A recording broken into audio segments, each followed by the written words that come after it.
گول دے کے پہنے تے ہن متھے تے تھوڑا لکھیا پیا کیا ہے تیری اے گول دے کے پہنے جو تساں کے پہ گول یہ چیز گلے پہ جڑی شمال پہنا پیا۔ السلام علیکم ورحمۃ اللہ وبرکاتہ۔ ناظرین، آپ اس ویڈیو میں دیکھ رہے ہیں کس طرح کچھ لوگ ہیں جو ایک پہاڑی علاقے میں آ کر بالوں کو تلاش کر رہے ہیں۔ جہالت کی انتہا ہو چکی ہے۔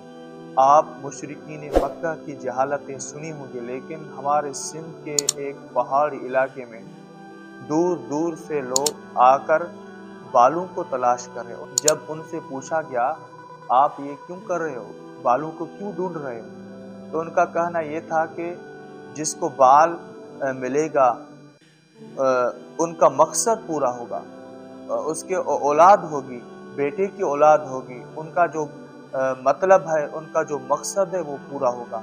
سب سے چھا چھا تھا کرنا ہے تے مانو وار تھا گول مراد واسطے نواب شکل ہی چھا تھا کرنا مانو ہے چھا تھا گولن یہ سائیں کو تے بلی جو وار تھا گولے نا، بلی جو وار بلی جو وار تھا چون پو اولاد منا کے دھی وٹنی یا پٹ وٹنو آ دھی پٹر دادا سائیں نہیں دوا نا وارن کے کیڑی کرامت آ جو تاں کے دھی پٹر دی بس کرم۔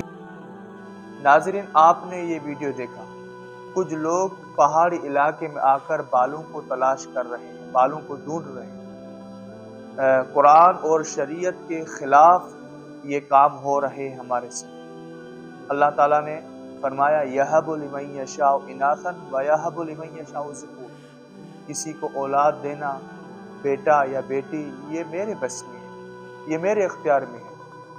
اور اللہ نے فرمایا وَإِن يَمْسَسْكَ اللَّهُ بِضُرٍّ فَلَا كَاشِفَ لَهُ إِلَّا هُوَ۔ اللہ پاک کسی کو تکلیف دینے کا ارادہ کرتا ہے، کسی کو نقصان دینے کا، کوئی اس کو روک نہیں سکتا۔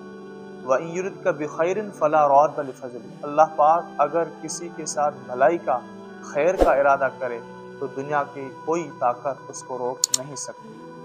وَمَا تَشَاءُونَ إِلَّا أَن يَشَاءَ اللَّهُ رَبُّ الْعَالَمِينَ۔ اللہ پاک فرماتے ہیں جو میں چاہتا ہوں وہی ہوتا ہے، جو آپ چاہتے ہو وہ نہیں، الا ان یشاء اللہ رب العالمین۔ تو قرآن کا اگر ہم مطالعہ کریں گے تو اتنا نقصان نہیں۔ تو یہ ہمارے سندھ میں جو اتنی جہالت دن بدن بڑھتی جا رہی ہے، یہ قرآن اور حدیث سے دور ہونے کا نقصان ہے۔ تو اللہ تعالیٰ ان لوگوں کو صراط مستقیم پر چلنے کی توفیق عطا فرمائے۔